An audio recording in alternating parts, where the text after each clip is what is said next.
हमारे हरियाणा प्रदेश का आज नंबर था क्रमिक अनशन के लिए। क्रमिक अनशन का आज तीसरा दिन है। सभी प्रदेशों से प्रांतवाद, सभी भाई बहन इस ठंड के दिनों में, कल तो आपने देखा होगा मौसम कितना खराब था, लेकिन हमारे वीर भाई सभी परिस्थिति को झेलते हुए यहाँ पधारे। उनकी संवेदनाएं, उनकी भावनाएं, उनकी व्यथा को कल आप सबने देखा, मीडिया ने देखा। आज प्रसन्नता की बात है, चूंकि हरियाणा का दिन है, इसलिए हरियाणा स्टेट के जो हमारे HMS के प्रेसिडेंट यहाँ आए हुए हैं, हिंद मजदूर सभा के प्रति हम कृतज्ञता व्यक्त करते हैं कि उनके जो माननीय अध्यक्ष जनरल सेक्रेटरी है हरभजन सिंह सिद्धू जी, उन्होंने हर बार हमारा समर्थन किया है, कमांडर साहब का समर्थन किया है, उन्होंने पत्र भी दिए हैं, उनके प्रति हम कृतज्ञता व्यक्त करते हैं। लेकिन चूंकि त्यागी जी बड़े नेता हैं, हमारे बीच में है, हम अपनों से अपनी बात कहना चाहेंगे। ये हमारी वेदनाएं हैं। त्यागी जी, आपसे प्रार्थना है कि हमारे इस महत्व को जो आपसे कहना चाहते हैं वो समझिए, और निश्चित रूप से हमारी भावनाओं को आप अपने जो हमारे श्रमिक संगठनों के नेता हैं उनको उन तक निश्चित रूप से पहुंचाएंगे। मित्रों, हमारा जो पूरा फंड है 1995 के पहले, हम ये जो सब कह रहे हैं माननीय कमांडर साहब की आज्ञा से कह रहे हैं। उनसे पूछा, उनसे कहा कि सर 2 मिनट निवेदन करना चाहते हैं, उन्होंने कहा कि कहिए आप अपनी बात को। त्यागी जी हमारे अपने हैं, आप सबको पता है। तो 1995 के पहले जो स्कीम थी, 1971 की scheme, employ family pension scheme, उसका पूरा पैसा इस स्कीम में डाइवर्ट हो गया, और 1995 तक हमारे भाइयों के जो पैसे कटे थे, जो अंशदान किया था, वो कम से कम 7,500 से 8,000 रुपए तक था। उसका आज का मूल्यांकन किया जाए तो कम से कम 7.5 लाख रुपए है। लेकिन बड़े दुख की बात है कि जब हम CBT मेंबर्स के पास में जाते हैं, एक और लिंक हम आपको बता दें कि ये जो हमारा पैसा है ये EPS 95 स्कीम में आ गया। अब ये पूरा पैसा मैनेज करने वाली, फंड मैनेज करने वाली जो व्यवस्था है वो है EPFO का फंड ट्रस्ट। जो ट्रस्ट है सेंट्रल बोर्ड ऑफ ट्रस्टी, उसकी देखरेख करते हैं, उसका मैनेजमेंट भी करते हैं। अब ये जो CBT मेंबर्स हैं ये कह रहे हैं कि फंड 2000 से घाटे में है। अरे भैया, 2000 फंड से घाटे में है तो उसको मैनेज आप कर रहे हो, ये श्रमिकों का पैसा है, ये बेनिफिशियरीज का पैसा है, तो फंड को अच्छी तरह से सुदृढ़ करना भी इनका काम था, सेंट्रल बोर्ड ऑफ ट्रस्टीज का काम था। लेकिन आज तक उसके बारे में कुछ नहीं कहा गया है। जब हम CBT मेंबर्स को पूछते हैं, अब आपके बारे में बात नहीं कर रहे हैं, ध्यान सुनिए, फिर बताते हैं आपको।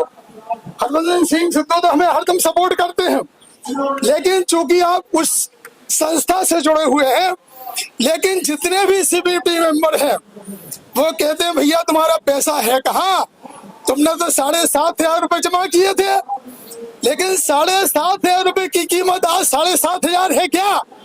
आज तो लाखों में है। और जब आपने 2000 से आप कह रहे हैं फंड घाटे में है, तो इसकी व्यवस्था करनी चाहिए। नंबर 2, CBT मेंबर, ध्यान सुनिए हमारी बात को।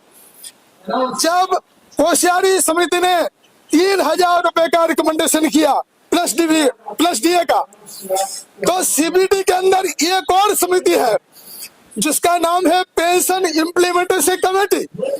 तो पेंशन इम्प्लीमेंटेशन कमेटी ने केवल 1,000 रुपए का रिकमेंडेशन दिया। अगर पेंशन इम्प्लीमेंटेशन कमेटी जो CBT मेंबर्स इसमें हमारे हैं, जो हमारे श्रमिक नेता हैं, अगर वो 3,000 प्लस DA का रिकमेंडेशन करते थे तो सरकार जो है उसी समय हमें 3,000 रुपए प्लस DA देती थी। लेकिन चूंकि इन्होंने रिकमेंडेशन 1,000 का किया, इसलिए सरकार ने 1,000 रुपए दे दी।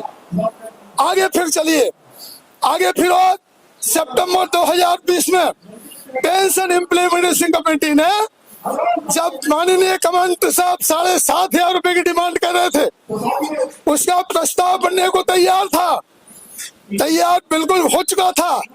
उसी समय पेंशन इम्प्लीमेंटेशन कमेटी ने केवल 2000 रुपए का प्रस्ताव सामने रखा साहब, इनको 2000 रुपए दे दिए।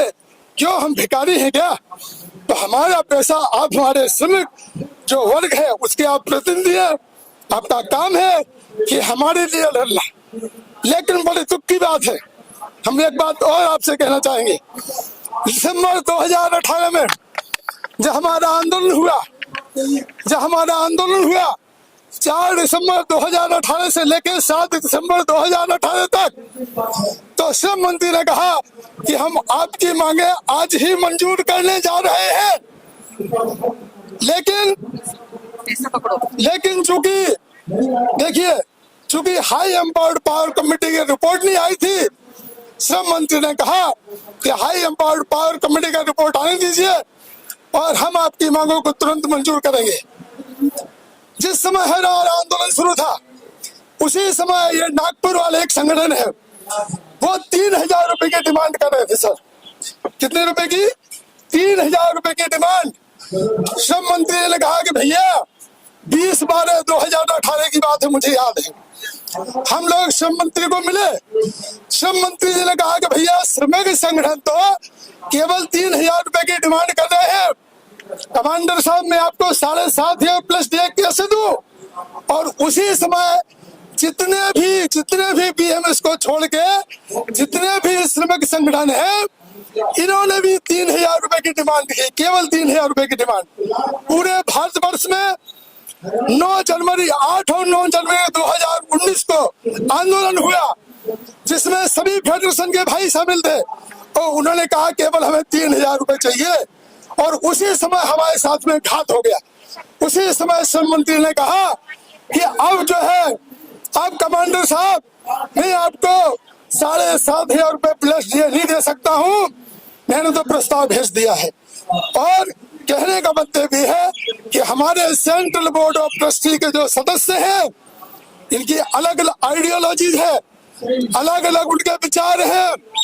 आज भी भारतीय मजदूर संघ केवल 5000 रुपए, ये आज भी 3000 रुपए की डिमांड कर रहे हैं। इसका मतलब ये है, और एक महत्वपूर्ण बात कि आज भी जो और संगठन है, हम आपको इसलिए कह रहे हैं यहाँ, इसलिए कह रहे हैं कि आप जवाबदार नेता हैं, और जो श्रमिक संगठन है, एटक के हो, सीटू को हो, ये सब लोग 9000 रुपए प्लस डीए की डिमांड कर रहे हैं। मतलब कि हमारा काम, आप 7 सदस्य एक जगह नहीं बैठ सकते हैं क्या? आप 7 सदस्य एक जगह बैठिए और आप कहिए कि 7,500 प्लस डीए की डिमांड का हम समर्थन करते हैं। देखिए, हाथी के दांत खाने के दूसरे, दिखाने के दूसरे। भारतीय मजदूर के संघ का हमारे पास में पत्र है जनरल सेक्रेटरी का, कमांडर साहब के नाम से, कि 7,500 प्लस डीए का हम समर्थन करते हैं। पत्र हमारे पास में है, लेकिन कहते क्या है, अंदर डिमांड करते हैं केवल हमें 5000 रुपए चाहिए। और जो उसमें हिंद मजदूर सभा माननीय सिद्धू जी, उनका भी पत्र हमारे पास में है, इसलिए हमने आपको याद किया। उनका पत्र भी हमारे पास में है। उन्होंने कहा कि कमांडर साहब की डिमांड 7,500 प्लस डीए, इसका हम समर्थन करते हैं, लेकिन अंदर से फेडरेशन 9000 प्लस डीए की बात कर रहा है। 7,500 प्लस डीए किस लिए? उसका कारण ये है कि हमारे पास में, कमांडर साहब के पास में जो टीम है, फाइनेंस की टीम, उसने सिद्ध कर दिया है कि 7,500 प्लस डीए ये हमारे पेंशन फंड के ब्याज से दिया जा सकता है। इसके लिए आपको और किसी कोई फंड की आवश्यकता नहीं है, इसलिए 7,500 प्लस डीए मांग रहे हैं।